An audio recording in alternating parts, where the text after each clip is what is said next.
Welcome to Parker's MMA Show. If you want to learn about all things going down in the fight world, you've come to the right place. Each episode, your host Parker Keane will take a deeper dive into the always entertaining world of sanctioned fist fighting. Now here's your host, Parker Keane. We're back. Can you hear me? Are live. Fighting is live. It's all back. It's all back to normal, Billy. Hopefully. We have, 3 more days? Please, MMA gods and all the other gods, give me fighting on Saturday. I need this. I need this. I mean, it looks like the Keane family barber is back too, huh? You guys Look got at that it all. haircut. I'm looking good, huh? Looking good. Feeling good. Got my Cowboy Cerrone shirt on. We're ready to rip it, Billy. This has been a long-awaited weekend for me. I'm ready to go. So let's get right into it. This is episode 35. Billy, we are rocking and rolling. 35 episodes in the books.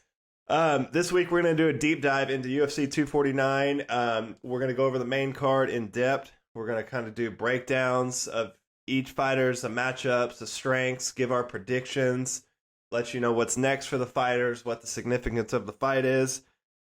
We're really going to get balls deep into UFC 249 because we have not had fights. So before we get started, everyone, as always, like, share, subscribe, all the fun things. Help us out. Keep this thing rolling, and we'll keep bringing the action, Billy, every week. So let's get right into it. UFC 249 going down in Jacksonville, Florida this weekend. Billy, how you feeling? I feel great, man. I'm pumped. And I think people are getting pumped in general, like not just MMA fans I know, but like sports fans have been texting me kind of off the wall like, hey, what's the deal with this UFC card? Is this worth my time? You know, should I buy the pay-per-view? Like, I think people are genuinely getting excited, which I think is probably a little bit different than the April 18th card where it was so controversial, it felt, that it was hard for people to get excited. I think people are really in on this. So I'm getting excited. I'm going to let myself get excited for this one. Absolutely. Let's do it. So, all right, let's talk about that. So how important is this card in general for the sports world as a whole and combat sports in general? I think for combat sports, it's something that is pretty important, honestly. I think for like team sports, for your NBAs and your NFLs and baseball and all that, like, I don't think they're going to be looking to this for guidance because it's so wildly different, right?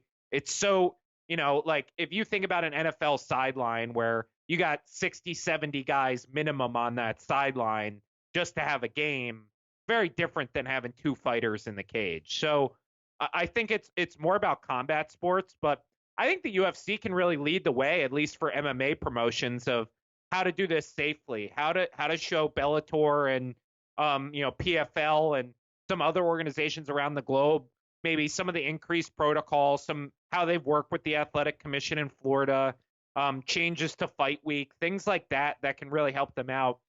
I think boxing is probably a little bit different because boxing is so dependent on the fighters, right? The fighters have a lot more power in boxing. It's a lot easier for them to determine their own matchups. So I think there will be less pressure from promoters to compete, but and obviously like governing bodies like the WBC, WBO, WBA, they're not going to be pushing boxers to compete during the pandemic like we've seen the UFC do. But I definitely think like for Bellator and PFL, these MMA promotions based in the States, like they're going to have a close eye on this and see how this goes to see when they can open up and how they're going to do it once they decide to do so. Well, I think the UFC is kind of laying the blueprint for MMA. They'll see how everything goes this week, Wednesday and next Saturday, and kind of take all the best of those. And I would expect your big promotions, your Bellator, your Ryzens, to probably get back to action fairly soon. And, kind of follow the model that the UFC puts in place. So, I agree. I think this is huge. Let's talk about the card in general. Obviously, absolutely stacked card like we anticipated, the last couple of episodes we've talked about. But in your opinion, is this the best card of 2020 thus far? Yeah, I was looking at it. it's very clearly the best pay-per-view, right? Because I think maybe we forget in our lack of fighting, but 246 and 247 were exceptionally weak pay-per-views. And then 248, I think, is probably more competitive with this in terms of quality of card than we realize, but I definitely give it to 249. And I think the strength of this really comes down to the prelims. Like, I think if you made this prelim card a fight night main card, it would be the best fight night main card of 2020 as well. So I just think the depth of this card, the number of intriguing fights, I mean, they're legitimately, I'm interested in every single fight on this card, and I never ever say that. There's big names from start to finish. I think I heard, it was kind of a fun fact, but I think I heard one of the guys on the Heavy Hands podcast said there's one fighter on this card that doesn't have a Wikipedia, which is very strange. That's a weird metric to look at, but you know, if you go to a typical UFC or Bellator card, you look towards the bottom of the prelims, there's a lot of guys that have, 4, 5, 6 fights. So yeah, a lot of big names. I mean, I'm going to be tuned in from start to finish, 100%. Okay, my next question for you. So I see this both ways, but I want to see what your stance is on this. What do you think the COVID-19 pandemic has done for the fighters training just in general? Obviously a lot of things are going to have to change. The number of people they're going to be able to train with, all the gyms across the country are closed. So how do you think, if at all, this plays into the type of fights we get, the quality of fights we get? Yeah, I think in general, it's going to be worse for fighters training, right? Like it just kind of across the board on average, I don't like, it's hard to make sweeping generalizations in this sport, honestly, because every fighter is so different. But in general, you have to imagine it's probably harder to get to the gym, probably harder to get your regular food and workout routine and, get into the specialists or doctors or whoever else you would normally see. You got to think that's a little bit tougher. But then there's going to be guys, anecdotally, who have an easier time with this because they're more focused. Their coaches are probably only focused on them because they're not running a business or running, their normal camps or normal amount of fighters. You don't have 10 fighters. You have to prepare for fights all over the world. You're focusing on one, maybe two guys. I think Dominick Cruz's coach has obviously got Jeremy Stephens and Dominick Cruz. So that's two fighters, opposed to, he may have 6, 7 different fighters fighting in Bellator, Rizin, UFC all in one weekend. So that was the point that I think Showtime Pettis actually said. He said that was the first camp that he's basically had Duke Rufus to himself, instead of having to share him with, his brother or Woodley or Ben Askren or whatever. So that was kind of an interesting way I had never thought of it like that before. There's obviously guys that own their own gyms, Cowboy's got his own setup at his house where he brings in training partners. Other guys own their own gyms, and it's, they obviously had access to those gyms. But yeah, I think it's going to be something to look at, especially for some of these younger guys that are used to, training in big camps that are coming up, like the, Greg Hardys of the world that train at ATT, and they're used to having, a big cast of people around him. I wonder if that affects him positively to have all those coaches just focused on him.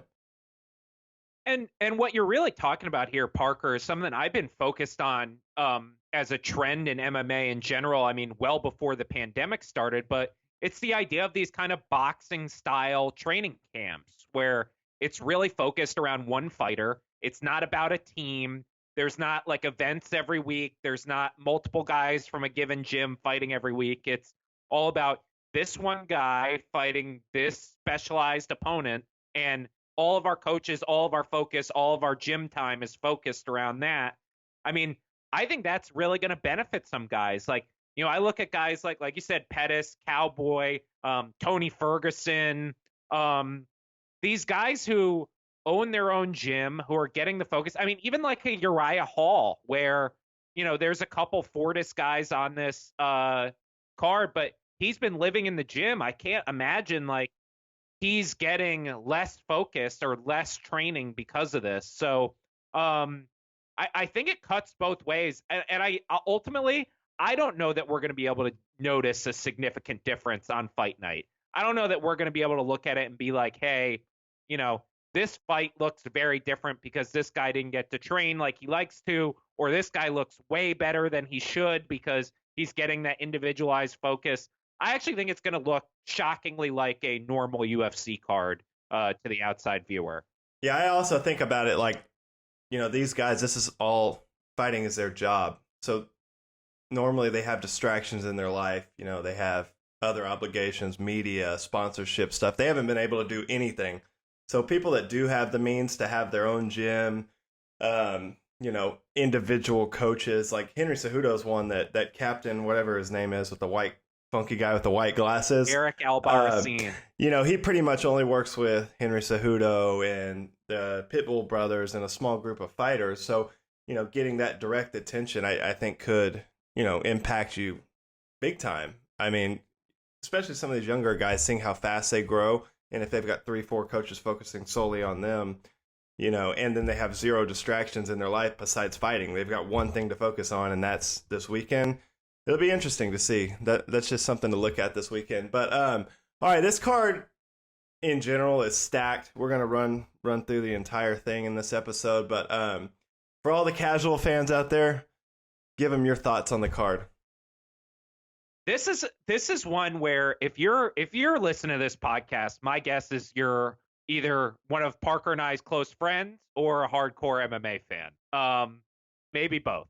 But if you're a hardcore MMA fan and you have a lot of sports fan friends who are kind of clamoring for something live to watch, like, I would really push this card because there's not a ton of names. There's probably not going to be very many people that casual fans will recognize, but your potential for violent, exciting, fights with different styles, high action, high finish potential. I mean, it's top to bottom. It's not like well-known names who have the potential to put on a boring fight. It's like this card is loaded with just action fighters. And so I think if you're a hardcore fan, I would make a big push for your casual fan friends to flip on ESPN this Saturday because they're going to see something exciting on there. Yeah. Sean Shelby, Mick Maynard, you absolutely crushed it. I mean, it's a perfect style to get. I pray that they get just a ton of eyes on this because from start to finish, these are fun fights for anyone. I don't care what level of MMA you watch or take in. This is the card to watch. So I've been pushing it on anyone that'll listen, but I'm super excited for this. So, all right, Billy, run over kind of the current state of where we're at with the UFC and kind of their planned protocols to approach this weekend with all the pandemic going on. What are they doing to get ahead of the curve and make sure nothing catastrophic happens? Yeah. So the UFC and the Florida Boxing Commission kind of released some details on Tuesday. Obviously, we're not privy to everything, but there is definitely some stuff that they're doing. And I read over it, and I was actually pretty impressed. So the fighters are going to get tested for coronavirus and coronavirus antibodies. Most fighters got in on Monday and got immediately tested, and then they'll get tested, I believe, either today or tomorrow, because the test takes 24 hours to come back. They'll be tested twice fight week. They'll be tested for antibodies to see if they already had coronavirus. So you have two types of tests there. They're going to have roughly 150 people in the arena on fight night running everything. But obviously it's a 20,000 seat arena. So with 150, you could pretty easily social distance. I think the commentary teams will each have their own side of the octagon. So, like, you'll have Cormier on one side, you'll have Anik on one side. So you're able to do some distancing from the judges. That might even be cool just for the different angles. When they're commentating the fight, just having different point of views on, what the hell's going on in the fight. So that'll be pretty interesting. I have another question for you. Where are all the fighters staying? Are they all staying at a centralized location, or have they released that? Yeah, they're at a hotel in Jacksonville, and I actually think it's basically only UFC fighters, staff, and coaches. Okay. And then they're gonna have like increased sanitization practices. Cleaning the octagon between fights, cleaning the octagon beforehand. It's gonna be a bloodbath. And then they're gonna do daily fever checks with the fighters and their teams. The thing that we're probably gonna notice the most is there's gonna be no post-fight octagon interviews. Yeah, that's strange. None of that. Because obviously you would have to get close. So, Daniel Cormier would have to put his arm around guys to let that happen. And then most of the staff will be in gloves and a mask. So I think one of my favorite prop bets I saw online today is, will Bruce Buffer wear a mask for this event? Like, is he going to announce through a mask? That'd be wild. If so, I'm getting Ross Bain to paint that for my podcast room. Bruce Buffer in a Corona mask. Okay, so Rogan is going to be here. I saw something today about they were going to do post-fight interviews, but it's going to be at some sort of booth or backstage or something like that. Have you seen anything like that? I mean, you could ostensibly do, I don't know if you remember the first Jones Cormier build-up where they had them in two separate rooms and they basically did a Skype interview.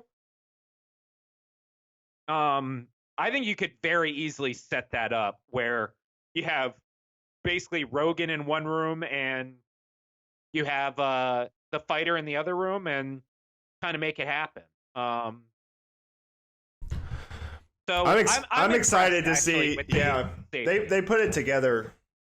I am really impressed too. I think you're right. I think that original April 18th card would have been rushed. Now they've had the time to go through and put some thought to this and make sure they're taking every single measure to make sure this is as safe as possible. So yeah, I think the timing is right. I think we're ready to go, and they're going to do everything in their power to make sure this goes off without a hitch, and I'm looking forward to it. So, all right. Do I have any other questions about that? The corners. Will the corners be the same? Will they still be allowed the same amount of cornermen? I believe they're going to be allowed the same amount of cornermen, but I actually think the cornermen could be wearing gloves and a mask as well. So that'll be kind of interesting to see. But in general, I think we know at this point who the vulnerable populations are for this virus. I'm not saying it can't happen to anyone, because it can, but statistically speaking, these young, in-shape fighters without underlying conditions are largely not at risk for severe cases of coronavirus.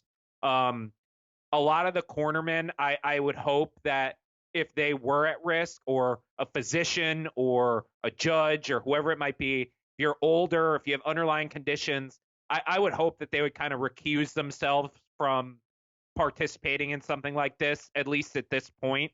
So I'm hopeful that it's going to be people who are really, really low risk in the arena on fight night, and this can go off without a hitch. Because are the judges ringside, or are they remote?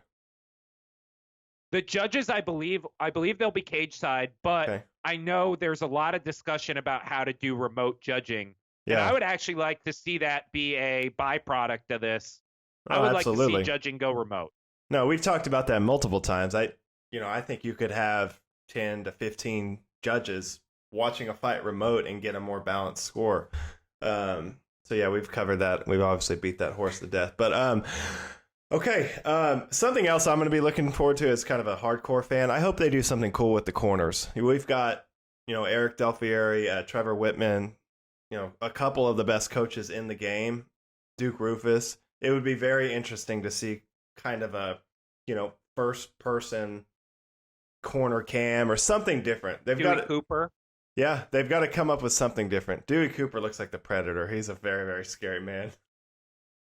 Great. I mean, like, amazing corner advice too. Yeah. Like, literally, like, we'll tell his fighters to go out and like kill that guy. Like, go just kill murder him. That's awesome. All right, so let's jump into it. We've covered all the ins and outs, the basics of the card. Let's get down to the The main stuff. Main event. Justin Gaethje versus Tony Ferguson. Someone is going to fucking bleed, Billy. We're going to have a new bobblehead after this fight. This shit is going to get crazy. This became the fight that I'm looking forward to most this year.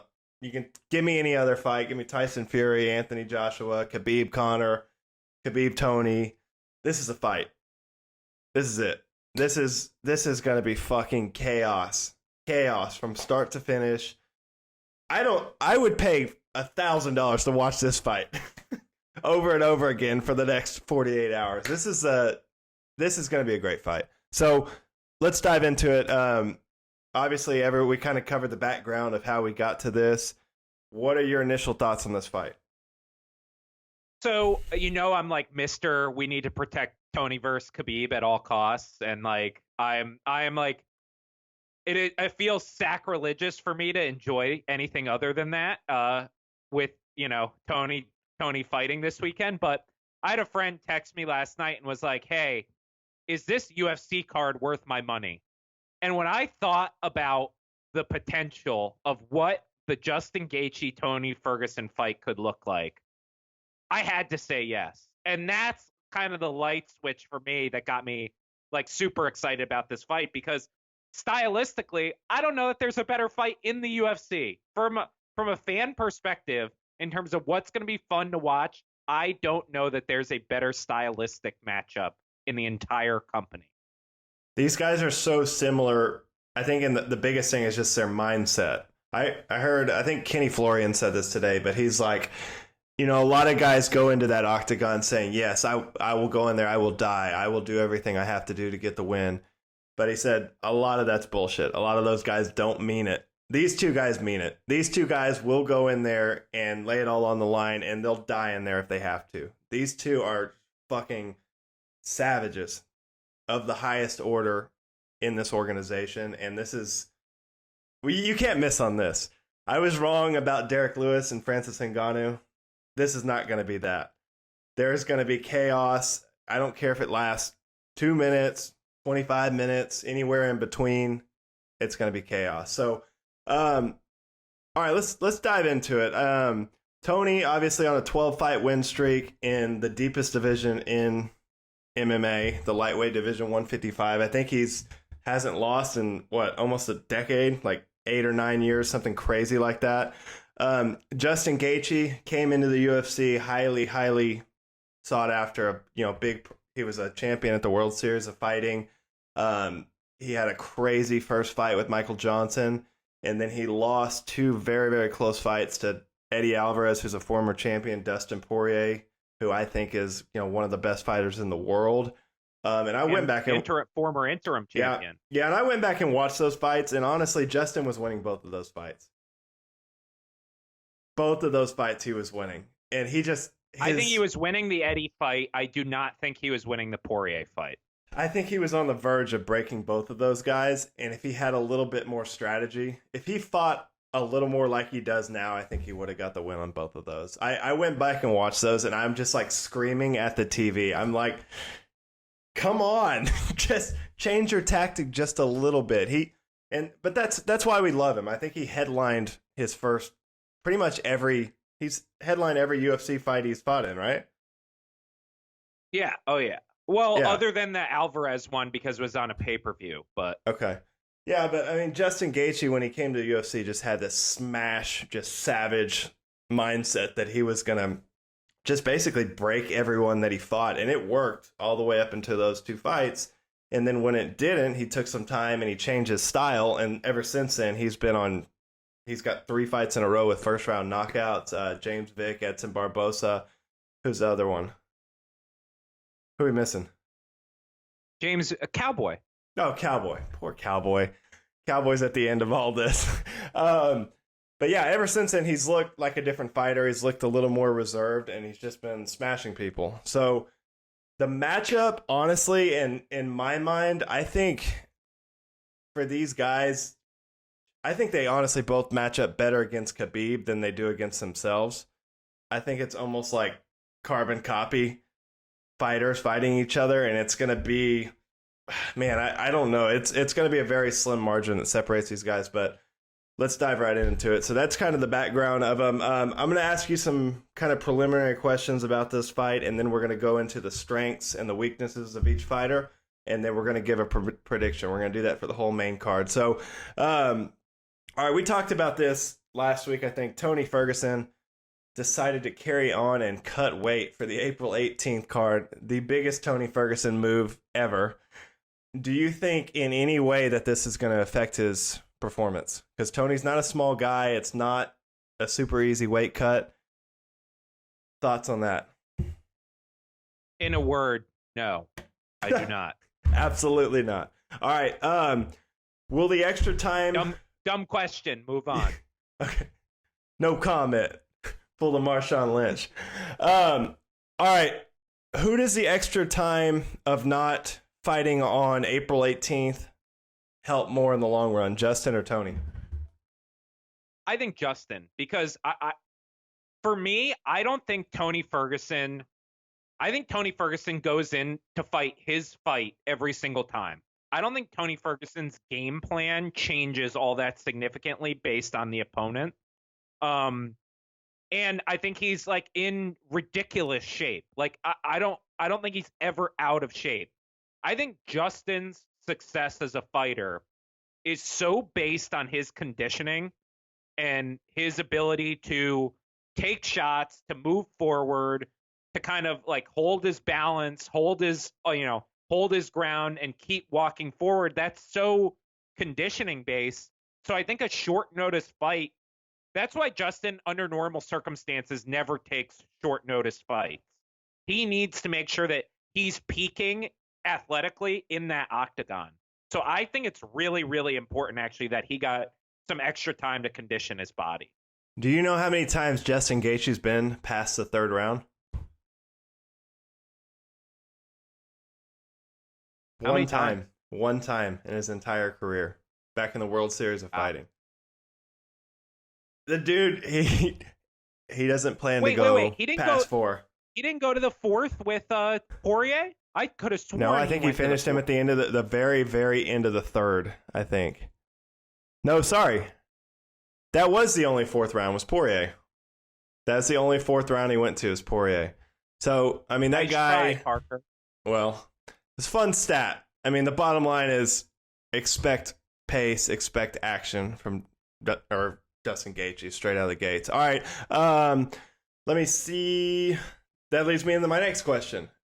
To me, this is the most important factor of this fight. Can Justin keep Tony's pace for 5 rounds? Because Tony, similar to like Nate Diaz, that dude never slows down. He's coming at you from the beginning until the fight's over, and he's never slowing down. So do you think Justin can maintain that pace for 5 rounds at the pace that him and Tony Ferguson are going to fight? So the first time I ever watched Tony Ferguson and thought about him as like a legitimate title contender was against Rafael dos Anjos in 2016, so 4 years ago. And what was amazing about that is like when they got in the 4th and 5th rounds, the fight's in Mexico City. It's at altitude. Dos Anjos is like, you can see where his abdomen is going in and out, and like he's clearly breathing really hard. Tony does not even look like he's breaking a sweat. Like, Tony's output and his cardio is some of the most absurd, ridiculous athletic thing that nobody notices that I've ever seen. And Justin, on the flip side, like, I watched a Michael Johnson fight last night, Justin Gaethje. He's gassed out in the 2nd round. But he's also changed his fighting style. He's completely changed his fighting style. The last 3 fights. But I agree. And that, you know, the Justin Gaethje that fought Michael Johnson, I would be very, very worried for him fighting Tony Ferguson. But, like, he gassed out against Johnson. He gassed out against Eddie. Like, he's gassed out against Poirier. Like, and then everything else has been a quick finish. Like, first round. I just think that Tony's cardio, like, is ridiculous. And even guys with good cardio gas out against Tony. So I don't see it. I don't see Justin like dragging Tony into the deep water and tiring him out. I kind of see it the other way around. Okay. We'll touch more on that when we go through their strengths and weaknesses. But all right, if Justin goes in there and starches Tony in the first round, will this be the saddest end to one of the best runs we've ever seen in modern UFC history?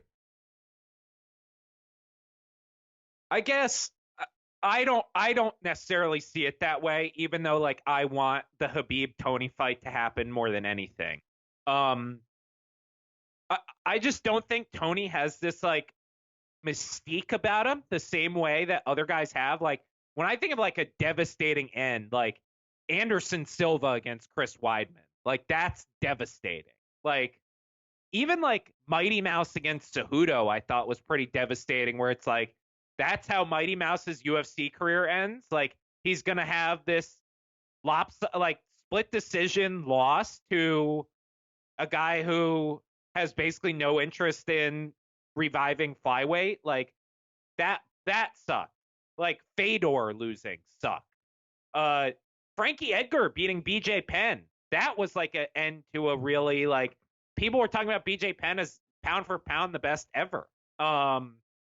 I just don't see this Tony, and maybe it's because he never like won the real title, but like I just don't see it that way. I don't see it as having the same level of gravity. He does kind of have that air about him, though. There's something about Tony where it's not nearly the level of Fedor, making his walkout, or John Jones or something like that. But there's something about Tony where he's just like, it's similar to how I feel about George Masvidal right now. It's like, who's going to beat that guy and how are you going to do it?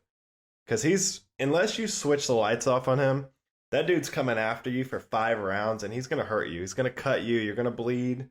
It's going to be nasty. I mean, he's just ruthless. So I don't know. I love Tony Ferguson. He's a freak show.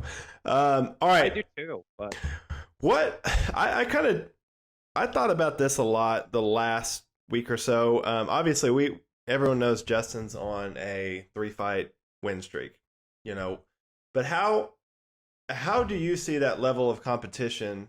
How does that level of competition, those 3 guys, James Vick, Edson Barbosa, who's out of the UFC, James Vick moved up to welterweight, and Cowboys towards the end of his career. How do you see those performances against that caliber of fighter? And kind of where do you think Justin stacks up right now? Because we've seen him against the elite guys, Dustin Poirier, Eddie Alvarez, and he came up short. But we haven't seen him against that caliber of fighter since he's had kind of this rebirth and change of styles. Yeah, so isn't Barbosa going to 145? I think he's still with the UFC. I think he asked for his release. No, I think he got released. I thought he was moving down and then then he got released. I thought. I'll look it up. While you look that up, I'll talk about the Cowboy performances. But I hate to say this because I love Cowboy, but like the more and more I look at Cowboy's performances, like he just kind of seems like getting towards done to me. Like there's a lot of tread on the tires, and Justin to me kind of solidified himself as like definitively in that top 5 range, even if he's not a title challenger, right? Because James Vick, Cowboy, and Edson Barbosa, all like top 10 to 15 fighters at lightweight for me, and all have pretty good resumes up against their contemporaries. And Justin Gaethje destroyed them. He blew through them. Yeah. You have to think like that guy is in the top 5, but then like you said, when he went up against guys who were legitimate title challengers or former title holders, he was clearly like close but not there, right? And so I just think he's kind of like solidified his place like in that like 4 to 5 range where he's not a title challenger, but he is one of the best 5 fighters in the division in the world. Well, and I think he realized that, and maybe that's the reason him and Trevor Whitman came up with this new fighting style. I think that the old Justin Gaethje, that took him as high as he was going to go, and he realized he needed to change some things if he's going to get to that next level and ultimately become a champion. So that's why I'm very interested in this fight, because you haven't seen the new Justin Gaethje go up against an elite fighter, and Tony Ferguson is surely that. I'm also interested to see if he sticks to that style. If Tony makes him get into a war, does he stick to that style, or does he go back to the old Justin Gaethje and blow his energy in the first 2 or 3 rounds, and then Tony just pick him apart in 4 and 5? So that's something I'll be looking at. I mean, seriously. So and look, Lord knows Tony Ferguson's not in there to play patty cake with you. He's not going to point fight you. He wants to kill you. He's not going to run. Yeah. He wants to kill you. So like, I think the potential for Justin to get dragged into a brawl is actually pretty high. Yeah. All right. So both these guys last fought Cowboy Cerrone. Anything you can pull from that? Obviously, there were 2 different fights. Justin goes in there and starches him in the first round. And then I rewatched Cowboy versus Tony 2 nights ago. And I honestly, I thought Cowboy won round 1. And then he kind of slows down and Tony starts getting in his rhythm and kind of picked him apart in round 2. Round 3, he comes out, blows his nose, his eye explodes. So anything you can pull from the last fight with Cowboy? See, like, I think the Cowboy fight, like, to me, that first round, Tony was just being nice, to be honest. Like, I really felt that way watching that. I was like, I felt like Tony could land any time he wanted to. I think Justin obviously did land. And it's hard for me to take something away from that, because I am struggling with the fact that I kind of think Cowboy is getting towards the end of the career here. And it's hard for me to evaluate performances against Cowboy where you come out and knock him out, just because it's been ugly the past 3 fights for Donald Cerrone, quite frankly. 3 fights in a row he's lost. And lost badly. Like, not like lost a split decision. So I don't know. It's hard. It's hard for me, because I think both of these guys are pretty close to their prime. And Cowboy is well past it at the very least. All right, absolutely. So let's dive into the strengths and any weaknesses we see with these guys, and then we'll both make a prediction. So for Tony, for me, his biggest strength is he can take the fight anywhere. He doesn't care where the fight goes, standing, clinch, on the ground, top, bottom, whatever. Tony's comfortable everywhere. He can finish you from everywhere. He can hurt you from anywhere. I went back and I watched maybe 10 Tony Ferguson fights this week. That was my biggest takeaway. That dude, he'll go anywhere. He can hurt you from anywhere. Second, his elbows and his teeps. He throws teeps at anything. He'll hit you in the mouth with them. He'll hit you in the body with them. He'll hit you in the knee with them. It's kind of what he uses to set his distance and kind of keep these guys off of you. So he'll hit you with the teep, and then he'll stick you with the left. He's great at, and I went back and watched Dominick Cruz fights. He's really good at this too. He'll hit you with a teep or a low kick, and then he'll hit you with the other hand. So that's a big thing for Tony. Obviously, we talked about it, the cardio. Cardio, I don't think anyone's got better cardio. Maybe a prime Cain Velasquez at heavyweight. Nick Diaz, maybe. But Tony Ferguson, all team, all cardio, UFC. So that's huge. Super durable and super hard to finish. I mean, a lot of guys hurt Tony, which is one of the weaknesses I'm going to dive into. He does get hit. You've seen him dropped in several fights. Lando Venata, Showtime Pettis dropped him. But he finds very, very strange ways to recover, buy time, escape, and then he's coming right back after you. So he's got a zombie quality about him that I don't know. Until someone switches the lights out on Tony Ferguson, I just don't see him losing, because he's going to come after you for 25 minutes. He's going to punish you and really, really make it 25 minutes of hell. So those are my biggest strengths. Do you see any weaknesses? for weaknesses, right? Like I think Tony's really hittable. He gets hit every fight. He gets hurt in a lot of his fights.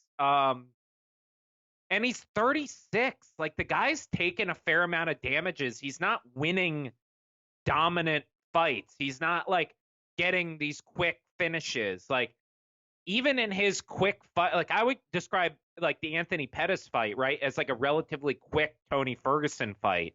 And like that was a back and forth fight. Like Tony took damage. He gets dropped. He gets hit. Like that's what I see as his major weakness.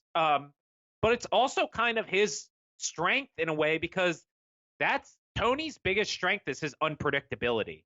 There was a great article on The Athletic this week about they interviewed a bunch of Tony's former opponents and had them kind of assess what makes Tony Ferguson so good. All their quotes. Yeah, it had like Eve Edwards, Lando Venata, Kevin Lee. Yeah, that was interesting. And everybody talks about like, you don't know what's coming with Tony. Like he does not follow a book. He does not follow like, your typical martial arts techniques. He's like Don Cruz, other thing is right? Like, you can't. Who do you bring in to emulate Tony Ferguson in a training camp? Well, and the other thing is like, who has as complete a grappling game as Tony Ferguson does? Yeah. I mean, there's so few people in the UFC who have Division I wrestling and then a black belt like protege status under Eddie Bravo as well.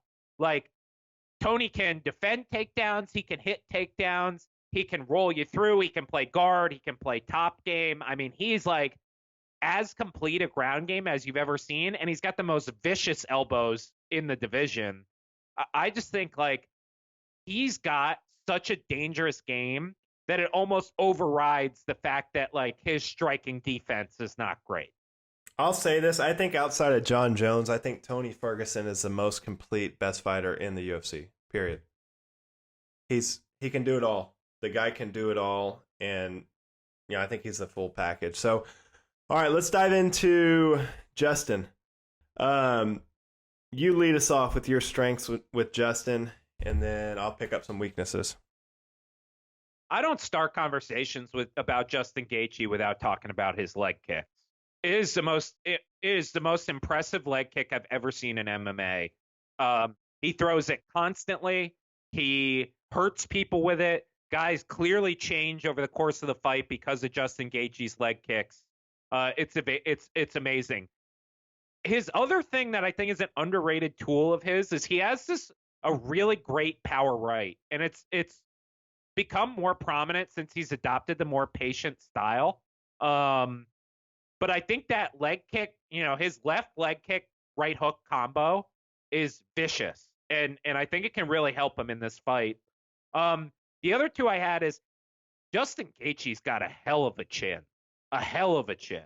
I mean, has taken shots and just not only does he not get knocked down or knocked out, but like keeps moving forward. And both times we've seen him get knocked out, he immediately shot a double leg on the ref. Like it wasn't, he's not out cold. Like he gets right back to it. He's tough as nails.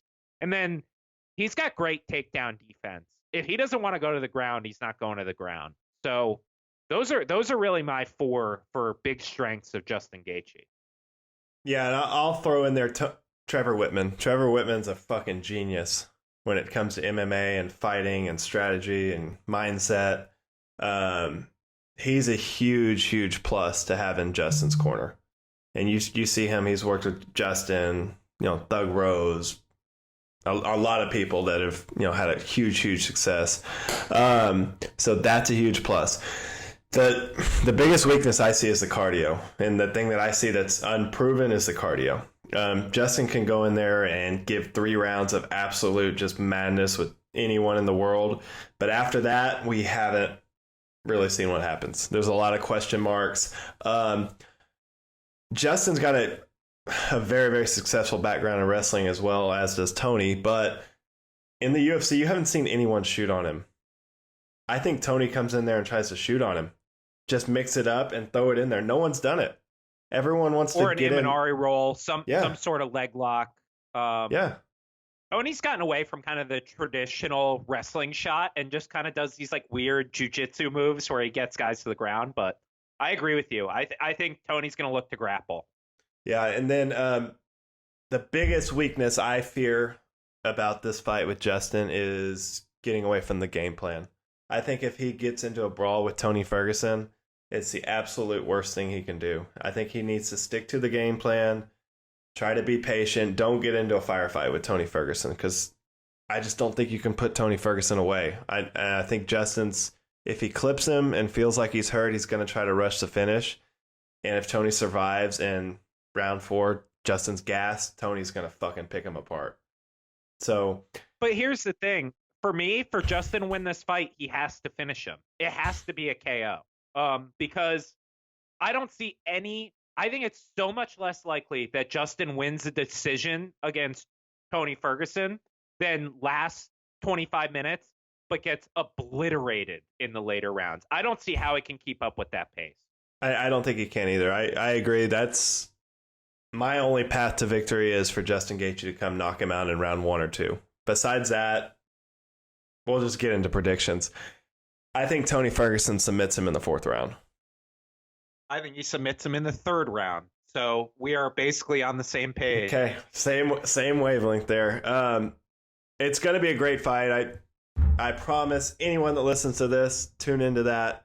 If not, you're going to see it all over ESPN. It's going to be highlights galore. It's going to be awesome. I'm so excited that they put this fight together. Holy shit, we just did 47 minutes on Justin Gaethje, Tony Ferguson. Oh, Jesus, I knew that would happen. All right, Dominick Cruz, let's move on. Let's change gears. Dominick Cruz coming off a... Wait. Okay. What? Piss break. Then. Okay, piss break, and I'm going to make a drink, because this is clearly going to be a long one. Brought the whole bottle. I had to bring the Boone and Crockett rye whiskey, just in case we go 3 hours here. I'm going to need it to hold me over. All right, Billy, how about you knock out a Manscaped read real quick, and then we'll get into Dom versus King Henry, your favorite fighter. All right, support for Parker's MMA show is brought to you by Manscaped, the best in men's below-the-belt grooming. Manscaped offers precision-engineered tools for your family jewels. I know I've been using my new Lawnmower 3.0 during quarantine to make sure that my man parts are freshly groomed while I'm stuck in my house.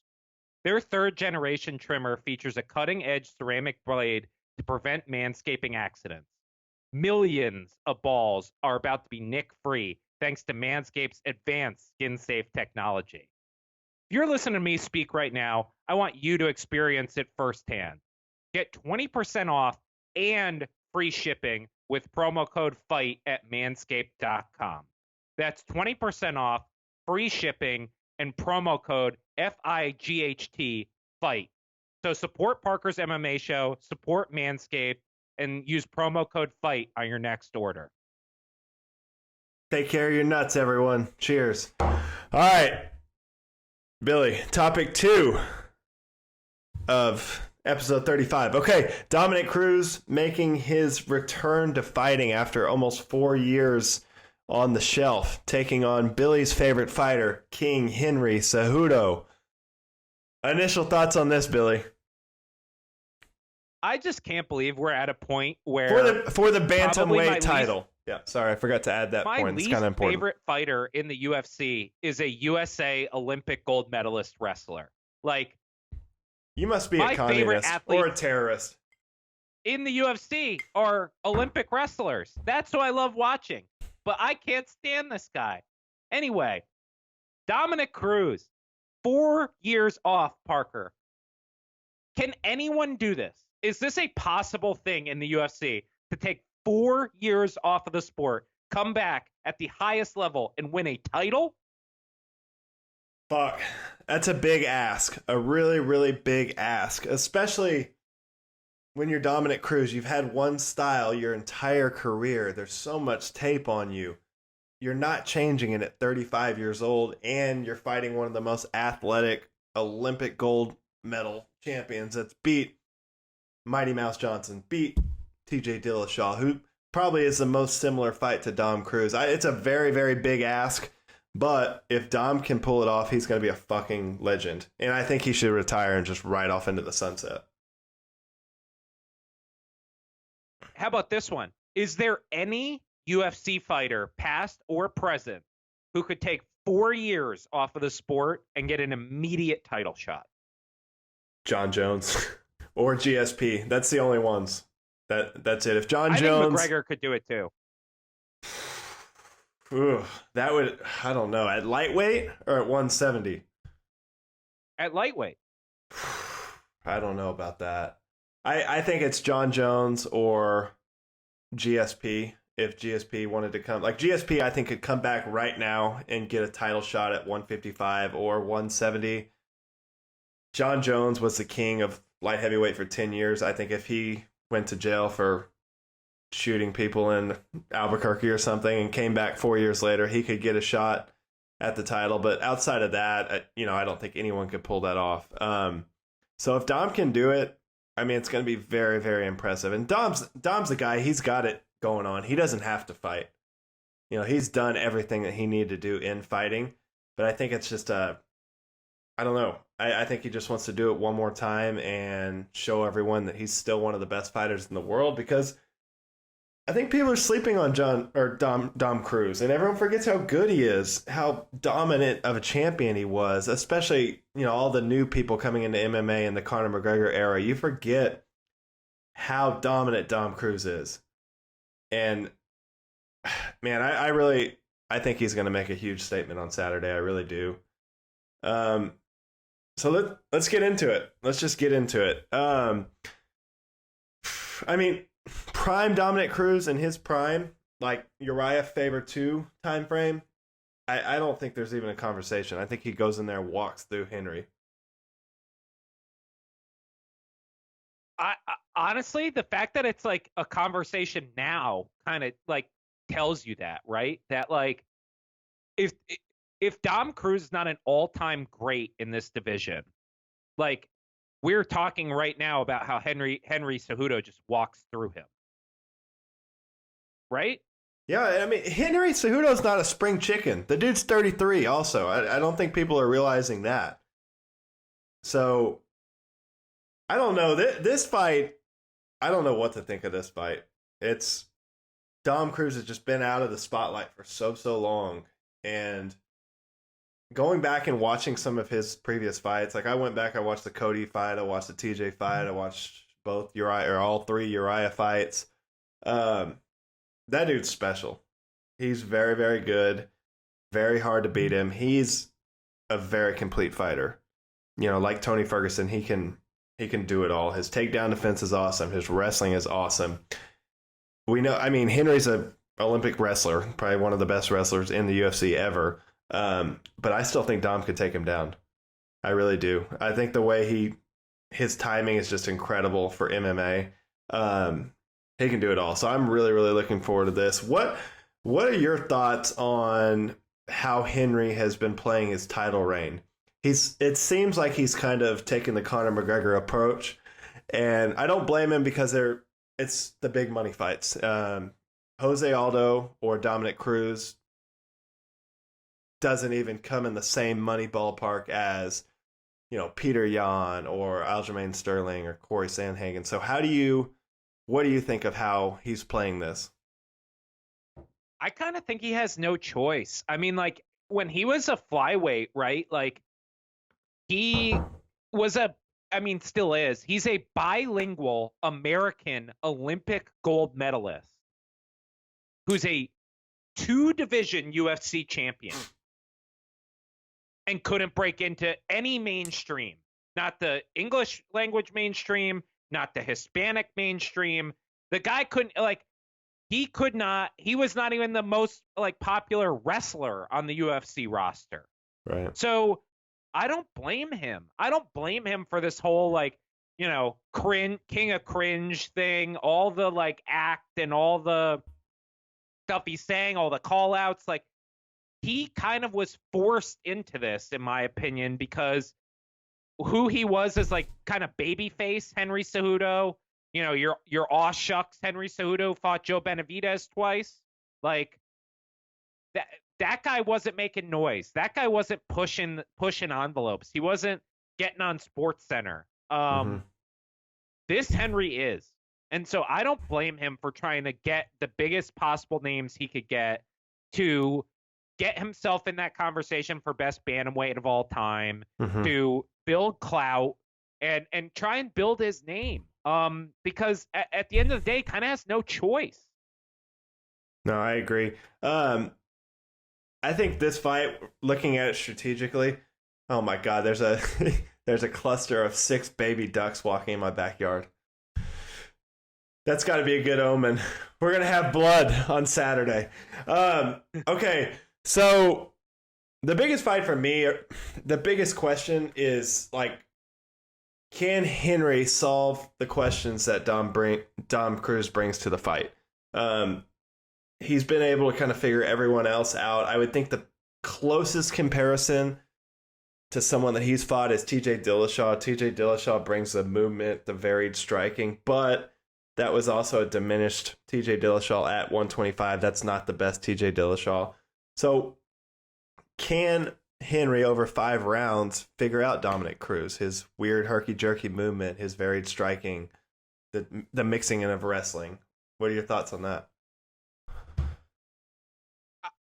I mean, it's not that Henry can't do it. Henry clearly can do it, and anyone can do it on any given night. I think that the question for me is, we haven't seen Henry fight anyone like Dom.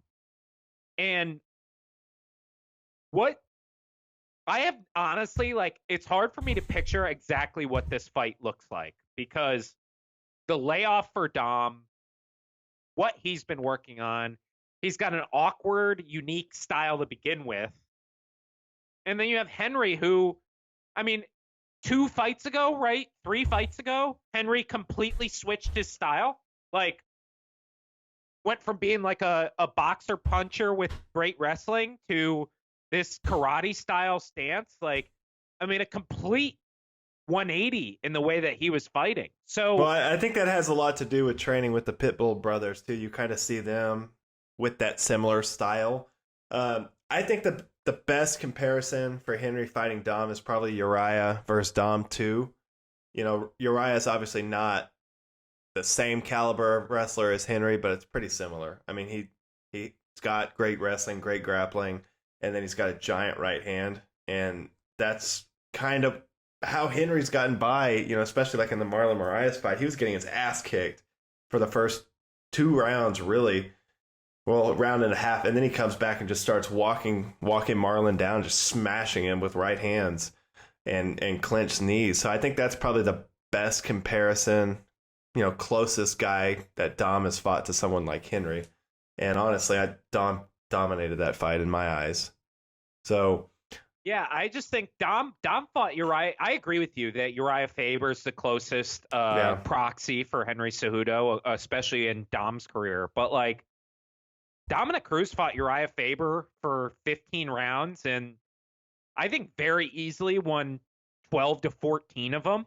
Like, not even really debatable. Yeah. 12 to 14 of the 15 rounds. Like, that's not good news for Henry Cejudo, even though I think a lot of people have him kind of penciled in as, like, this longtime bantamweight champ. Who, Henry or Dom? Henry. Yeah, but Dom is that guy. Dom's been the guy for the last, you know, ever since the bantamweight came to the UFC, it's been Dom Cruz. He's been that dominant champion. So this is a very, very interesting matchup. What are your thoughts on, we kind of already talked about it, but Henry holding up both divisions? And we see this with, when you become a 2-time champ, it kind of screws up the whole division and kind of keeps everything at a logjam. But what do you think that's done for both of those divisions? So my thing with the flyweight division, and I've talked about actually how I'm probably in the minority, but I think the UFC should get rid of it, quite frankly. But with 125, I don't think Henry's holding it up anymore, but he is kind of preventing it from growing. And what I mean by that is, whenever we have these situations where the champ doesn't lose the belt in the cage, it kind of takes the luster off of the division. you kind of feel like that current champ, whoever it is, like, whenever Figueiredo and Benavidez rematch and actually have a title on the line, it's not going to feel the same as it would if one of those guys actually took the belt from Henry Cejudo. Mm-hmm. And so, like, that's kind of what I think he's doing with regards to flyweight. And then on the bantamweight side of things, if we're not in like the coronavirus pandemic, I don't think this Dominick Cruz fight ever gets booked. I don't either. I I think it's a perfect, just a win-win situation for Dom. And the only way that he was going to get this title fight is for all this to happen. So that's why I think if Dom can pull this off, this is like a storybook ending for his, awesome career. And I don't think you could get any better than that, getting your title back and to just ride off into the sunset. You're not going to fight the fucking Peter Yans of the world, Sean O'Malley's. I don't see why. You've done everything. So I think for Dom, this is the best case scenario he could ask for a return to fighting. All right, let's dive into the strengths. I'm going to start with Dom. To me, he's a pioneer of the sport in general, and then more specifically the lower weight divisions. He kind of put him and Uriah Faber really kind of put the lower weight divisions on the map in the WEC, and then obviously when they moved over to the UFC. So, he's a pioneer of the sport. The experience is in his favor. He's done everything you could do in the fight game, fight world. So, number two, he's extremely hard to hit. Uriah Faber dropped him a couple times in the second fight, but I mean, he probably missed 97% of the time. I heard I think it was during the Uriah Faber fight I was watching, but his last WEC fight against Scott Jorgensen, I think Scott Jorgensen landed like 7% of his strikes on Dominick Cruz. Dominick Cruz is like, he's the Floyd Mayweather of MMA. He is so weird and so hard to figure out over 5 rounds. So that's huge for Dom. And then the mental warfare. We haven't necessarily seen it because there hasn't been a huge buildup, but outside of Conor McGregor, Chael Sonnen, Dominick Cruz is in that ballpark. The way he fucks with you and how wise he is and witty he is, he gets in your head, big time. And I'll be interested to see how he handles that within the fight. If he starts piecing Henry up and he starts talking shit and gets in his head, I think you're going to see an angry Henry Cejudo that's going to start walking him down and trying to throw big bombs, and that's when Dom starts to pick you apart. So 3, and then 4, Dom's hard to put away. He's kind of got the Tony Ferguson, Nate Diaz, approach where it's just like, you can't knock the guy out. I think he's lost twice. He got submitted by Uriah Faber. I don't know what the other loss was, but I mean, the guy's very, very hard to hit. And when you do hit him and hurt him, he's hard to finish. The guy, he recovers and he comes right back at you. So those are my 4 biggest strengths for Dom Cruz. And obviously you're going to cover this, but the footwork. The footwork's out of this world. Joe Rogan's always said this, but if you put, black screen up and you didn't see who the fighter was and you see the movement, it's Dom Cruz. There's no one that moves like Dom Cruz ever in MMA. So those are my. Yeah, I think the biggest thing for me is the footwork. I think he's so good at just getting out of the way, being able to hit people without getting hit. And it's all in the feet. Like, it is so impressive what Dom can do with his feet. The other 2 I had that you didn't maybe touch on is, number 1, Dom's fight IQ is unbelievable. And I think that's a big advantage of him taking 4 years off and kind of doing the commentating thing. Is like, I guarantee you this guy's been just poring over film of Cejudo and knows him inside and out. Like, he's one of the smartest fighters, I think, to ever grace the cage. And he just knows what these guys are doing, what they're going for, and it's just so unbelievable. And like, if you don't have a significant athletic advantage over Dom Cruz, like, it's kind of hard to overcome that, honestly. Like, Cody Garbrandt beat Dom Cruz because of athleticism. there was a lot of times in that fight where Dom actually outsmarted Cody. And just speed, just raw speed. Cody Garbrandt is faster than Dom Cruz and was able to just beat him to the punch a lot of the time. So that was the one I don't know how I forgot that fight. What am I doing? Yeah. But yeah. The other one that I think Dom is really like next level at is his belief in himself, his belief that he can go out and do this. I mean, he very famously does not believe in ring rust. He's going to go out there. You're going to get the best version of Dom Cruz that's available to us on Saturday night. And so I don't know that we can say that about everyone on this fight card, that we know that we'll get the best version of them. I feel very confident that I'm getting the best Dom Cruz. No, absolutely. After going back and watching all of his fights, weaknesses, I came up with 3. He's obviously his footwork and how much movement. I want to see someone put a Fitbit on Dom Cruz and see how far he goes during a fight. He will just circle the ring in and out, back and forth, side to side. His movement is it saps your energy big time. And we haven't seen him in 4 years. I would like to see if he can keep up that, same style over 5 rounds like he did in the past. He's not known for having cardio issues, but he's an older guy now. Hasn't been in a real fight in 4 years. So that's something to keep an eye on, just the amount of energy it takes to keep up that style over 5 rounds. The second thing, there's really Dom's got one style. He doesn't have multiple styles, multiple ways, plan B, C, D, E that he can use. He's got his style. It's cemented. It works for him. It's worked for him forever. He's the most dominant bantamweight champion ever. So Henry, on the other hand, I think he's got multiple ways to fight. He can take the fight to the ground. He can smash you. He can use his karate style. I think he's got a little more diversity when it comes to actual fighting styles and ways to fight, ways to attack Dom Cruz. Number 3 is a willingness to exchange. Dom will go in and he'll exchange with you. He's got kind of a Wonder Boy Thompson, kind of just like kamikaze, blitz style that he'll use and he'll mix in. And in the Uriah Faber fights, that's when he got caught. He got caught a couple times, blitzing in and then trying to get back out. He got caught on the way out a couple times. And Henry's got serious power. So that's something to look out for is, Dom being willing to exchange into a firefight and push the pace of the fight and then getting caught on the way out or getting into clinch situations and on the break getting caught. So that's something to look out for. Yeah, the 3 that I had here, Dom's injury history has to be brought up. Like I said, I know I'm, between the ears, I know I'm getting the best Dom Cruz I could possibly get, but there's a reason this guy hasn't fought in 4 years, and I'm especially worried about all the foot injuries that he's had.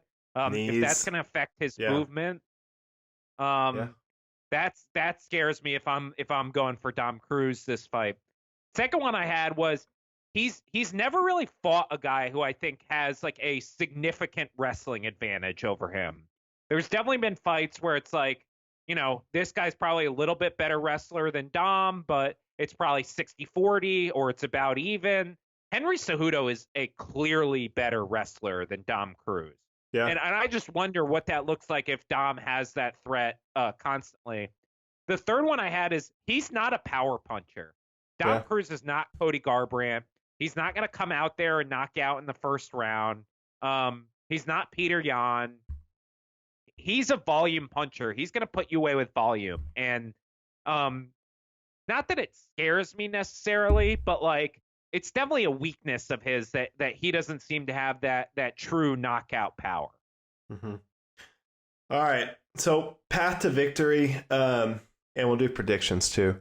I think for Dom, he's just got to be on his bike. He's got to stick and move. He's got to use his movement. He's got to be fluid the entire time. Stay safe.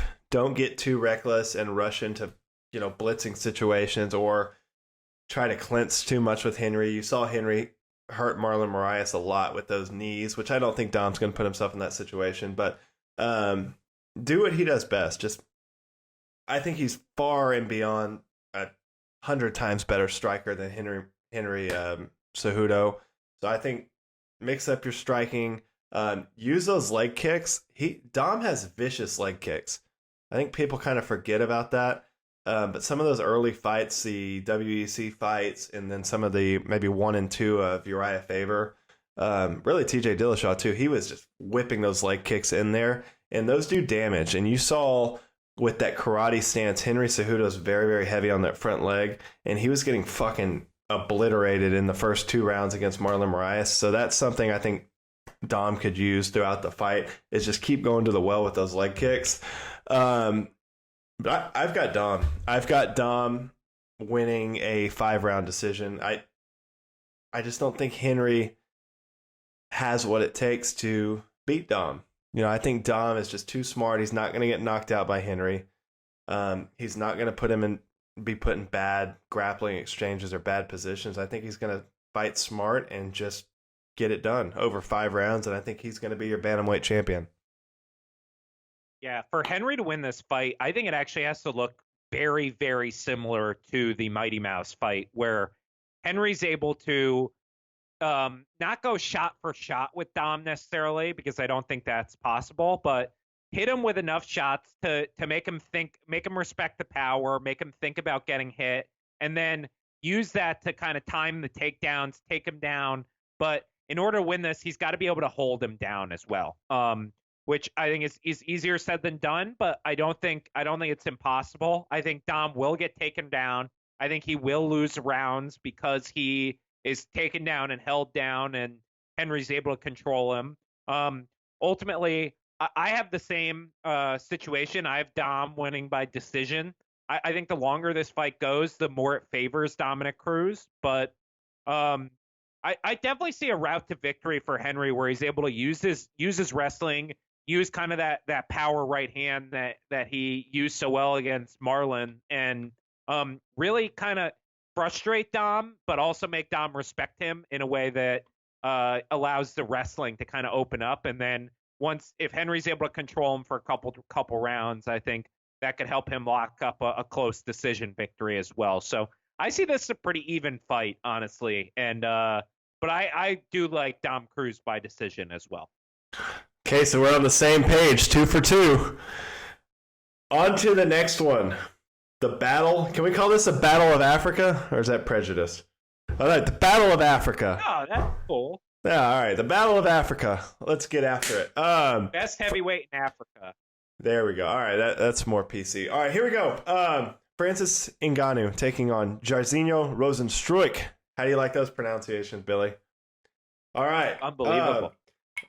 This is another one. This and the next one we're going to talk about. Get your popcorn ready. These are going to be vicious, vicious fights. Man, I've got Francis going in there and just knocking him out in the first round. I think, in the wise words of Firas Zahabi, I think Francis Ngannou's got the touch of death in those hands. He's putting everyone to sleep, and I don't see Rozenstruik being any different. Although I do think Rozenstruik is probably the better, more polished fighter overall. He's got like 97 kickboxing fights or something crazy like that. But Francis is going to go in there and knock him out. Why is this not the interim title? There's no other options. The only thing that I can think of is they're moving John Jones up directly after this fight to fight the winner. That's the only reason I can see this is not an interim title. And I guess building off that, what are you more excited for? Let's say they're happening at the same time on different channels. You can't possibly watch both live at once. Are you watching Jairzinho Rozenstruik against Francis or DC against Stipe 3? DC versus Stipe, 100%. Are you kidding me? Really? Yes. Are you kidding me? I'm no question watching Francis fight Rozenstruik. What? You're crazy. The mustache is getting to your brain. Come on. That's one of the best fights you can make in UFC right now. It's Stipe versus DC. And they're both 45 years old. Let's get it done. Why is that not booked? Let's make it happen. I think Rozenstruik, he's a tough guy. Stipe can't fight. Stipe's not fighting until the fall. He is not fighting until the fall at the absolute earliest. He said it to Brett Okamoto today. Okay, then John Jones needs to go to heavyweight immediately. This should be the interim title. This should be the interim title.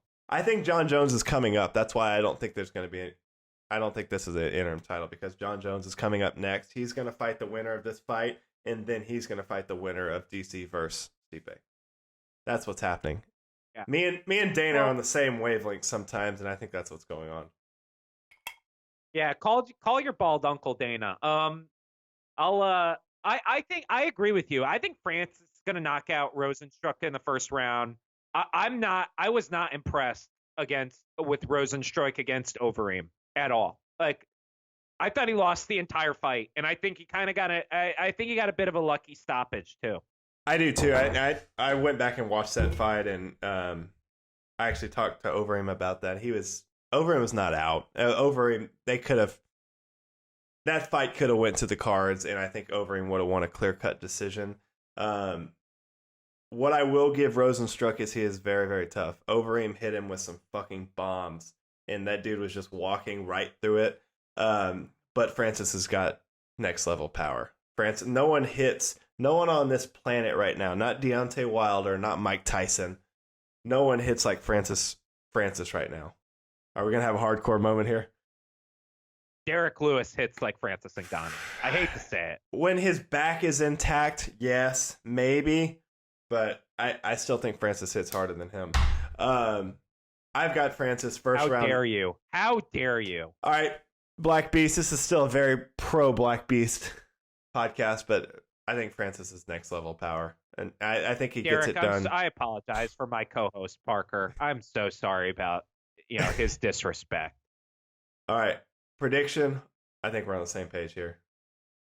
Francis Ngannou. I think first round KO. I don't see, how does Jairzinho beat him? If anyone can call me and tell me how that happens, I'm all ears. I don't see any possible way Francis loses it. I don't either. I think he goes in there and starches him, honestly. All right. Everyone tune in. Someone's getting knocked out. Someone is for sure getting knocked out in the first round. Do not blink. Yeah. All right. This next fight, holy shit. If Gaetjhe and Tony Ferguson don't get fight of the night, this is going to be your fight of the night. I wish this was 5 rounds. Jeremy Stephens, all-team #1 savage of all time, taking on Calvin Kattar. Man, this is a crazy fight. If you like violence, if you like striking, if you like vicious KO power, you like firework fights, this is it. Tune in, get your popcorn ready. Billy? This is going to be a high output fight. Very high output fight. Yeah. Yeah, I think for both guys, coming off of disappointing losses, Jeremy Stephens had that loss to Yair, where Jeremy Stephens is kind of a guy, I hate to say this, but some fights, he's been around forever. He's been a pro fighter for like 20 years. But some fights, he just doesn't show up early in it. I don't know, it's hard to explain. He almost has to get into just like a brawl, just a war to be in his element. And I think Calvin Kattar is going to bring that to him. Calvin Kattar also, I think, is kicking himself because he got off to a slow start against Zabit.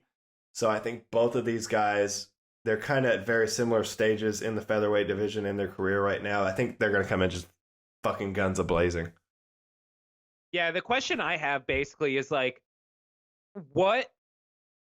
how much more damage can Jeremy Stephens take? Because this guy gets in wars. Every fight is a friggin' war. But it's not like he's being finished. Like, you haven't really seen his chin compromise. The dude,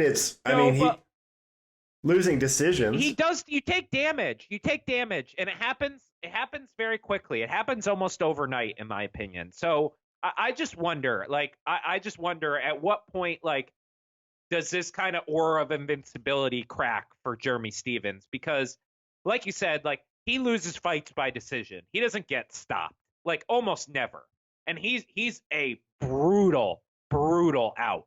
I mean, he will make you walk through fire to put him out. The only guy I've seen him have an easy fight against, or that had an easy fight against him, is Jose Aldo. Yeah. And Jose Aldo finished him, didn't he? Yeah, body shot. Yeah, that liver shot. I watched that in Argentina. Shout out to Argentina. I'll drink to that. All right, so let's run through their strengths real quick, and then let's make predictions. I've got Jeremy's savagery, number one. He's a fucking savage. Number two is his power. He can put you out any stage of the fight. Number three, his experience. The dude's fought everyone in the featherweight division of really probably the last two generations. Number three is his low kicks. Jeremy Stephens has some vicious low kicks, and people kind of forget about that. I think that's something he can implement in this fight to help mix it up because, in my eyes, Calvin Kattar's the better boxer. He's got the better hands technically. Jeremy Stephens more of a brawler. He wants to get in there and get in a firefight and just viciously knock you out. So that's what I see the strengths for Jeremy Stephens. For Calvin Kattar, I think just his boxing, his stand-up is, I think he's one of the best boxers in the UFC. I think if that fight with Zabit went to 5 rounds, Calvin Kattar would have beat him. You? Yeah, I think Stephens is also a better grappler here. I don't think either of these guys really shooting takedowns. Like you said, I think this is a firefight, but I could see Jeremy Stephens like getting a clinch trip or something like that. And I think he has much better jiu-jitsu than Kattar does. And so that might be a route to victory, though probably not the most likely one. And then the other one I had for Kattar is I think what's especially important to highlight about his boxing is his combination punching is so much better than Stephens. Like when Kattar comes forward and hits you with stuff, it's 5 or 6 punches. It's usually not one punch. So I'm always impressed by his combination punching. Ultimately, I have Calvin Kattar winning this in a decision, but I think this is a really close fight. We're going to go 4 for 4. Holy shit. I do too. I think this is going to be a back and forth war, but I think Calvin Kattar is going to be able to outbox him just with his technical boxing, his movement. I think he's going to outpoint Jeremy Stephens. I don't see either guy getting finished. Honestly, I think this is going to go to a decision. I think it's going to be a close fight, but two guys that need to win for sure. So 4 for 4 on picks. Holy shit, Billy. We're on the same page. All right. Yeah, it's really scaring me, man. All right, Billy's second favorite fighter in the organization, Greg Hardy, taking on Yorgan De Castro. Yorgan De Castro is coming off a vicious knockout of Justin Tafa, I believe. Yep. He is the Mark Hunt wannabe, Justin Tafa. Anyway, so coming off a very, very vicious knockout, Greg Hardy coming off a loss, honestly, just got outclassed by Alexander Volkov. So questions for this fight. Why does the UFC keep putting Greg Hardy in these big spots? Name recognition. I mean, Yeah. People know who he is. The NFL is the biggest sport in the United States. Mhm. Greg Hardy was an All-Pro. He played for the Cowboys. People know him. And I think people, the UFC and ESPN is still thinking name recognition here. And the fact of the matter is Greg Hardy is a lot more famous than like a Jeremy Stephens. So, I think they keep putting him on there and hoping that they're going to catch, an NFL fan who wants to see Greg Hardy fight in a cage. Yeah. No, I agree. What do you think the ceiling is for Greg Hardy? Obviously, when he came out of the gates, he was just starching people in, I think he had 3 amateur fights and now he's 6-1 or 6-2 maybe. But he lost to Volkov. He had the inhaler gate that was a decision win that got overturned. And then I think he lost to Alan Crowder because he viciously kneed him when he was on the ground. But he's had kind of a weird start to his UFC career. He was one of the first big names on the Contender Series. What do you think the current state of Greg Hardy is, and what do you think his ceiling is in the UFC? I just don't think this guy is a top 15 fighter in the world, and he's getting older. I mean, I know like we can say like the heavyweight division especially is like, you could be older and still be good, but I don't see it with Greg Hardy. I don't really see a lot of skill development. I think he only lasted against Volkov because he was really timid. I think if he actually came forward, he would have gotten stopped. And I just haven't been that impressed, to be honest, as someone who was very impressed coming off of the Contender Series. I think he's got a long way to go. I think he can be kind of the next generation of Derek Lewis. I think he's a guy that's like going to linger around 4 to 8, maybe, in the heavyweight division, but his game's just not complete. He's gotten a lot better since his contender series. I mean, he works very, very closely with Den Thomas, I think. And I don't know. He's a super athletic guy. He's 31 years old, which to me is not old for the heavyweight division. You've got DC that's like 54 years old and Stipe that's rounding up to 40. Greg Hardy to me has got, 8 years of heavyweight fighting ahead of him, and I think he can get to a high level. I think he's a guy that the UFC is going to put him in big spots because, like you said, he's got a big name. I don't know if he draws big. I wouldn't imagine he would with his history, but it's an interesting guy. I want to see him go in here and try to starch Yorgan De Castro. So I've got Greg Hardy with a round 1 KO. The Prince of War reigns again. Yorgan De Castro, second round TKO. I think this guy is really underrated. I think he's got huge power. I think Greg Hardy's kind of a reckless fighter, honestly. Like I think like with if you have a number next to your name like Volkov, he comes in there very timid.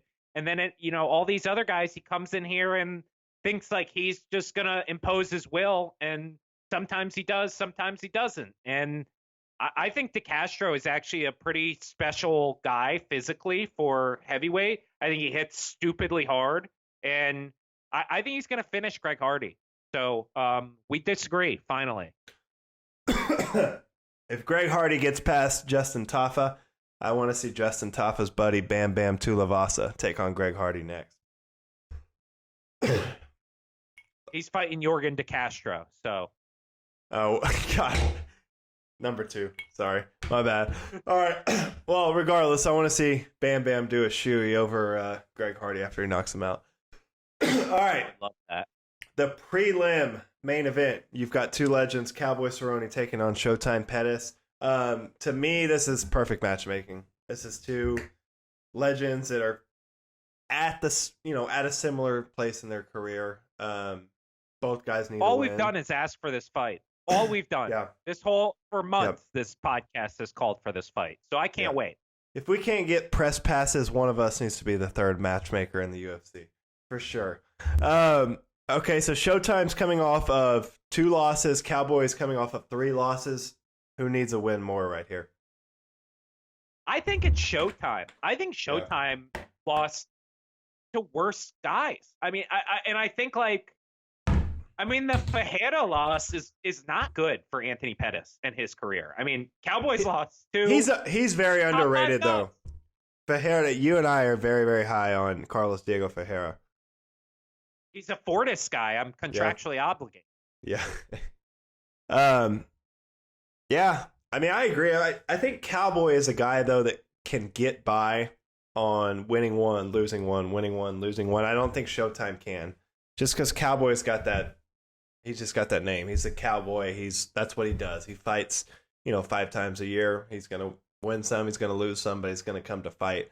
Man, this is a big spot for both of these guys. I think this is going to be a fight. I think this is going to be a good fight. I think this is going to be a back and forth. Cowboys coming off the McGregor thing, which I think was very, very embarrassing for him, his brand, everything. That's not Donald Cowboy Cerrone. That's not what he's built a legacy around. The dude's got 36 UFC fights. I think the most finishes in UFC history. He's not a guy to go out 45 seconds, and I think he's going to come to prove that against Showtime Pettis. So this is a big fight, for both of these guys, and I think this is going to get a lot of eyes. This is going to be on ESPN, primetime ESPN. Yeah. So, yeah, everyone tune into this. How much do you think both of these guys have left? I think Pettis has a lot left, actually. I'm more bullish on the future for Pettis than I am for Cowboy. Cowboy's 36 years old with 50 MMA fights. Like, at some point it happens. And I love Cowboy. And I've said it numerous times on this podcast that I'm a huge Cowboy fan. I'm not a huge Anthony Pettis fan. he's fine. He's a fine fighter. I enjoy watching him. I think he's got so much more left than Donald Cerrone does. I'm going to take Anthony Pettis in this fight. I think Cowboy's going to win a decision. So the prelims are about to get really squirrely. You and I are not going to agree on the prelims. I'm going to go with Cowboy. I got his shirt on. Love Cowboy. I don't think he's ever lost 4 in a row in his career. He's lost maybe 2 as his max in a row. Cowboy, I think he's still got a little juice left in the tank. He's got fun fights to be had at 155, 170. I don't see him retiring soon. He said he wanted to fight 3 times in the next week. So I'm going to go Cowboy. I think that's going to be a decision. I don't think you see a finish in that fight. If you do, it's going to be very sad. Oh, boy. I just saw what the next one is. Is that a record? 2 pee breaks in one episode? All right, here we go. Oh, Jesus. Now for everyone's favorite segment of the show, Billy's Hardcore MMA Minute. We've got Alexei Oleinik taking on Fabricio Verdum, who's coming off a 2-year suspension for failing a drug test. Do Alexei Oleinik's management just not like him, or what's going on here? He asked for this fight. Why? He called him out at the McGregor card. He wanted Verdum. Oh, Jesus. Russians. Fucking Russians. All right, dive into it, Billy. Your thoughts on this fight? This is old man heavyweight grappling at its finest. 2 of the best submission artists in the history of the heavyweight division fighting each other in far past the prime of their careers. I mean, this is going to rock. This is going to be awesome. I can't wait for this. Like, here's my thing, though. If you're Fabricio Verdum, what is motivating about this fight for you? Just to get back in the mix, I think Oleinik is a guy, he's been lingering around the top, 6 to 10 in heavyweight. He's finished a lot of guys in the last couple of years with this crazy, what's he have, the Anaconda choke or Ezekiel choke? Ezekiel, baby. The jean shorts Ezekiel choke. Man, I don't know. I think it's maybe a winnable fight for Fabricio. He thinks he's way better on the feet maybe than Oleinik. I think he just wants to get back in the mix. And he's a guy, if he can go on a run, how old is he? Is he 40? Verdum? Yeah. I think he's 41. Is he? Let me see. I mean, if he can get back in the mix at heavyweight, he's 42 years old. Holy shit. He could still be semi-dangerous at heavyweight. Oh, you're taking Fabricio Verdum over Francis Ngannou? No, I'm not taking anyone over Francis Ngannou. But how about who wins, Jairzinho Rozenstriuk or Verdum? Verdum, hands down. Verdum. Verdum, hands Really? down. Yeah. Derek Lewis or Verdum? Derek Lewis. I don't know how much Verdum has left in the tank, and I don't know what he has left to prove. But I am excited to watch old man grappling. So I love this fight. Yeah, I figured you would love this fight. It is. It's good. I just think Verdum's going to pick him apart on the feet. I think Verdum's a way better striker than Oleinik. I'm going with Verdum. Some sort of finish, some sort of old man finish. Round 2. Verdum needs to go to Bellator. Why is he not in Bellator? I have no. That is a good question. I'm gonna go with Alexei Oleinik. Don't do submission this. Round 3. Okay. All right. Man, this is another one for you. Carlos Esparza versus one of the hottest MMA fighters in the world, the karate hottie Michelle Waterson. I think this is a pretty quick one. This is an absolute must-win for karate hottie. I'm going to take Waterson by decision. I think Carla Esparza is the ultimate gatekeeper at strawweight. I think if you can beat her, you're in the top 15. If you can't, you're not. I think Waterson is in the top 15. I just don't think she's ever a title challenger. I'm going to take her by decision. Yeah, I think she had her She had her shot against Joanna. She came up short. Still a great fighter. I don't think she has many fights left. Yeah, I don't see a finish here. I'm going Karate Hottie by decision. All right, this is another hardcore one for you. Uriah Hall taking on Jacare Souza. Thoughts here? This is my absolute favorite fight on this card. You're crazy. You're crazy. This is my favorite fight on this card. I think the potential for this to be a wild action fight is so high. If you haven't already, read the Uriah Hall article on ESPN about him living in the gym in Dallas, training in the dark and calling it ninja training. Why is he training in the dark? The power is not out. Come on. I don't know, but it was like, why? Like, he's kind of like gone into a dark place for this camp. I think in their primes, Jacare wipes the floor with him, but I think Uriah's a little younger than Jacare. Jacare is maybe reaching the end of his career. I think these two guys are going to go at it. I think they are going to swing and bang and really get this thing off with some fireworks. I love this fight. All right. The next one I absolutely love. Vicente Luque taking on Nico Price. This is on the early prelims. Everyone, are you kidding me? This is on the early prelims. These guys are going to go to war. Which will be on ESPN, by the way. Yeah. Nico Price is very similar to Tony Ferguson. He can finish the fight from anywhere. I think he upkicked James Vick, knocked him out. He's got some crazy submissions. Was he the guy that the Randy Brown in Dallas? Was that in Dallas? That might have been in Dallas. No, was okay. It? I think it was. I think that was Austin. No, I think that was a Darren Till Woodley fight. That was that card that he did that to Randy Brown and viciously knocked him out. We'll have to fact check that later, but I'm pretty sure that was Dallas. But anyway, both these guys are wild motherfuckers.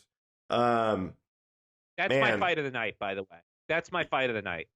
You think? Yeah. I mean, it could be. There's like 4 fight of the nights on here. This is crazy. Yeah, I don't know. Your prediction? I'll let you go first on this one.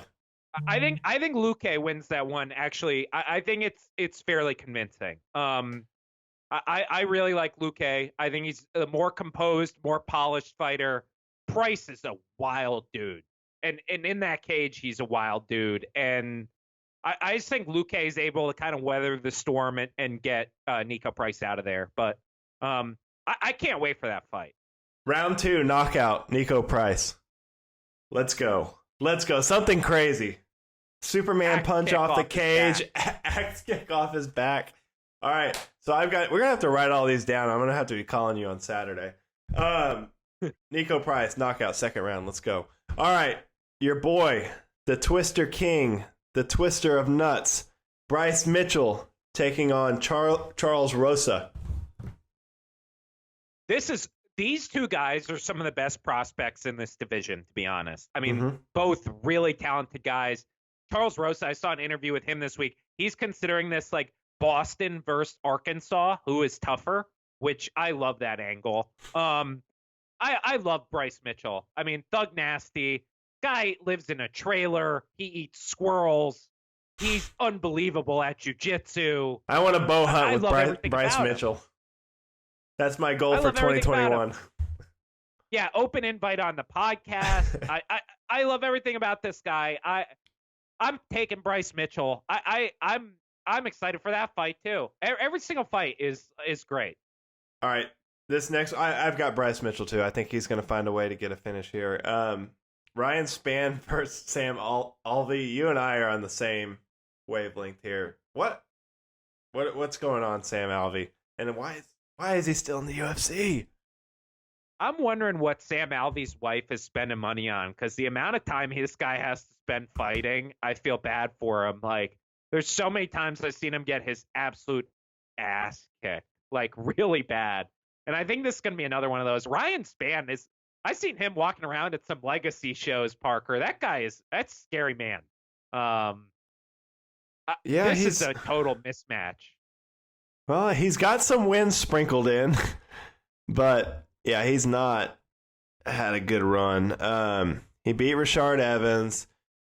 He's had 1, 2, 3, 4, 5, 6 losses, and then he has 2 wins sprinkled in. I don't know. I agree with you. Every time I think of Sam Alvey recently, it's just getting his ass beat and having that creepy smile, and then it's got, his wife with her short hair in the corner, purple or pink hair or something crazy. But he does have the most fights in a 12-month period. He's tied with Cowboy Cerrone in 6. So that dude, he's always fighting. He's tough as nails. Yeah. He seems like a great guy. Like, I've heard multiple interviews with him. I think he's probably a great human being. I just wonder why he's got to fight so much. What the UFC has against him matching up with a monster like Ryan Spann. Yeah. I feel bad for Sam Alvey more than anything. Yeah, I agree. I think Ryan Spann's got this one. I'm going Ryan Spann. All right, you wanted to talk about bets, so I'm going to let you do that, and then I'm going to throw a screwball at you, what I think is going to happen next at 155. Okay. I had a lot of people text me about what to gamble on. I think it's a lot of people who normally gamble on the NBA and the NHL and the NFL, and they don't have anything to bet on. So here's 4 picks for you for this week that I liked. As I'll give you 2 favorites, a parlay of heavy favorites, and then an underdog. So I talked about it with Parker. I love Anthony Pettis against Cowboy Cerrone. I think Cerrone is getting towards the end of the road, and I really like Pettis. We just talked about this. I really like Bryce Mitchell against Charles Rosa. I think he's got some of the best jiu-jitsu in the division, and I think he wins. 2 kind of heavy favorites that I would parlay because I think they're going to be winners are Ryan Spann. We just talked about him beating up our poor friend Sam Alvey. And Vicente Luque, I think he gets it done against Nico Price. So I'd parlay those 2 to get yourself a little bit better odds. And then my underdog, I love Dom Cruz. I think Dom Cruz can really pull this off. I think this is much closer to a 50-50 fight than the odds would indicate. So those are my 4. Pettis, Bryce Mitchell, Ryan Spann, Vicente Luque parlay, and Dom Cruz underdog bet. Parker, give me your curveball here. Okay, 155. There's a lot of rumblings about George Masvidal having a mystery fight. I think he's going to get the winner of Justin Gaethje versus Tony Ferguson for the bad motherfucker belt at 155. Dana's going to find a way for Conor and Khabib to fight. And then you've got George Masvidal at 155 and 170 with a lot more options. Thoughts on that? I don't think George is going down to 155. I just don't. I don't know. Something's going on. Something's going on why they have not booked him against Usman, and I think something's in the works. And you can't get a better BMF fight than George Masvidal versus the winner of this fight. The winner of this fight should just have the belt already. This is a BMF fight. I think honestly, I think it's the Nate Diaz rematch. I think that's what's on the table. For George? Yeah. I don't know. What I think's going to happen, I think George is going to fight the winner of this fight. You're going to insert George at 155 because 170 doesn't move the needle right now. I don't think Usman's a big star. If you throw George Masvidal in the pool with Khabib, Conor, Justin, and Tony, we're going to have some fun at 155 over the next year. I agree. I think Nate is kind of the wild horse here. I don't know what the hell's going on with Nate Diaz. Maybe the next fight with Conor. What did Khabib come out and say today? That he'll be ready in July? Yeah, he did. That's not that far away. We're in May, June, July. I think we're looking at the Khabib title defense in August. Yeah, and then you think Conor's going to fight Nate next? I do. I think Conor's going to fight Nate next. I think Khabib is going to fight the winner of Justin Tony, and I think that Masvidal's either going to fight Usman or Colby Covington. I don't know. I feel like Dana is trying to get Masvidal involved with Conor and Khabib because I think somehow, I mean, those three names right now, Conor, Khabib, Masvidal, those are your biggest money fighters, I think, right now. I don't know. I had a weird feeling that something is going on behind the scenes, and I think it's going to play out here in the next 2 weeks after we see Justin versus Tony. You're going to know what Conor's going to do. You're going to know what Masvidal's going to do. You've got Khabib saying he's ready in July. Shit's about to get crazy, Billy. Shit is about to get crazy. Pray to the MMA gods that no one gets coronavirus this weekend, and let's have some fucking fun. Fighting is back. We're back to normal-ish. We've got an epic fight card ahead of us, and I couldn't be more excited. Right there with you, bud. I'm right there with you. I'm so excited. Like I said it like last week. I was like, I don't know if I'm gonna watch 36 fights in a week. Blah blah blah blah. Lying to myself again. Like I'm gonna be posted up in front of that couch. Beers in the fridge.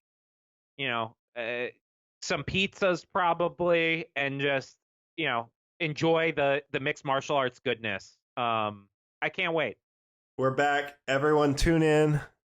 This is episode 35, special long edition, an hour, 48 minutes of hot just knowledge and action.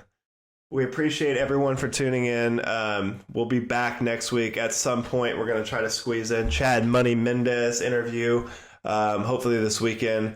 So we'll be back. We'll recap the fights from this weekend. But like always, everyone like, subscribe, share, post it. Do whatever you got to do.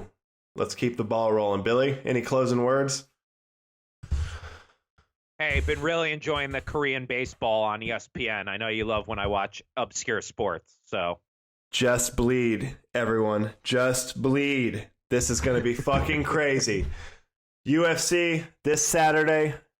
Don't miss out. It's way better than The Last Dance with Michael Jordan or Tiger King. Let's go. All right, Billy. All right. Till next time. All right. Thanks for listening to Parker's MMA Show. Take a moment to rate and review on Apple Podcasts or wherever you get your podcasts, and visit parkerkeensmmashow.podbean.com for additional information on Parker and to stay up to date on the latest drama in the fight world. For more information and important links about today's episode, check out the show notes.